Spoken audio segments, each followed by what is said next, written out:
تنہائی کیا ہے؟ کیا یہ غیر محسوس سا جذبہ ہے؟ نہیں تو پھر کیا ہے؟ کیا اس کا کوئی دوسرا نام، مقام یا پہچان ہے؟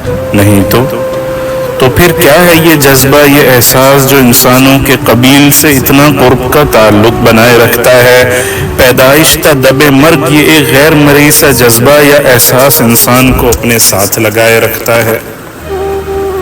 آخر کیوں اور کیا ہے یہ انجان سا بے نام سا رشتہ انسان اور تنہائی کے مابین کہ جسے انسان محسوس تو کر سکتا ہے لیکن بیان نہیں کر سکتا؟ وہ ایسا محسوس ہوتا ہے کہ جیسے تنہائی اور انسان کا رشتہ محض قدیم ہی نہیں بلکہ ساتھ ہی ساتھ دل کی وہ گہرائی جسے زمانے حاضر تک زیر پیمائش نہ لایا جا سکا، وہاں سے بھی اس کی وابستگی پرانی ہے۔ پر کیوں ہے یہ تنہائی؟ پھر کیوں ہے یہ تنہائی جب ہر طرف ہر جگہ حد نظر آدمی ہی آدمی، انسان ہی انسان، اور اس میں موجود اپنے اور پرائے کا فرق؟ تو پھر کہاں سے آئی یہ تعبیریں اور آیا کہ جو یہ رشتے، خونی رشتے، قبائل، ہم زبان ہونا، سب آخر بیکار کیوں پڑا چلا جاتا ہے جب بات آ جائے تنہائی کی؟ جب بات آ جائے تنہائی کی تو اس کے بالمقابل ترازو کے دوسری طرف پلڑے میں رکھا ہوا سادہ سا چھوٹا سا یہ لفظ تنہائی آخر کیوں ہے بھاری؟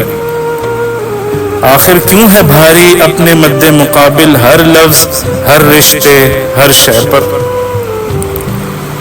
تو کیا کہیں ایسا تو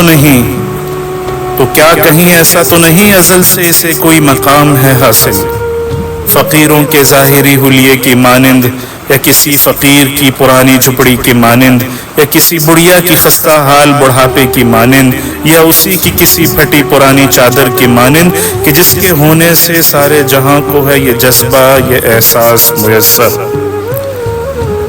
شاید کہ اس کا کوئی سراغ لگایا جا سکے ہمارے بعد کبھی، شاید کہ اس کا کوئی سراغ لگایا جا سکے ہمارے بعد کبھی، تو ہم اس صفت ولی زمانہ کے مزار پر حاضری دے کر چڑھا آئیں ایک سلامی کی چادر کے بتلا آئیں اسے ہم بھی کہ تجھ جیسا جذبہ جس کسی کو بھی جو آ جائے میسر، تو ہو جائیں تخت و تاج بھی اس کے پیروں کے کنکر۔ زندگی کہیں تجھے کھو کر پا لینے کا نام ہی تو نہیں، جو کچھ ہے گردش لیل و نہار میں مضمر، پھر تو اس کا تعلق بھی تجھ ہی سے ہوا۔ تو ہمیں معلوم ہو کر بھی یہ معلوم ہوا کہ تو صفت ولی ہو کر بھی ولایت کے اس مرتبے پر فائز ہے جو غیب میں ہے، شاید کائنات کے کئی رازوں میں سے ایک راز کی طرح۔ گر توفیق خدا شامل حال ہوئی تو نکلیں گے ہم بھی تجھے ڈھونڈنے، لیکن کیا عجیب حقیقت ہے یہ بھی کہ تیری تلاش، تجھ سے ملاقات بھی تیری طرح کسی تاریک و تنہا راہ گزر سے گزر کر ہی تجھ تک پہنچتی ہے، اور اس سے بھی عجیب یہ کہ اس راستے میں زاد راہ یا ہم سفر ساتھ لینے کی کوئی گنجائش ہی نہیں۔ ہمیں تو ایسا محسوس ہوتا ہے جیسے جیسے یہ قلم میرا تیرے قرب کے منازل طے کر رہا ہے، کہیں یہ بھی کسی مرتبے پر فائز نہ ہو رہا ہو۔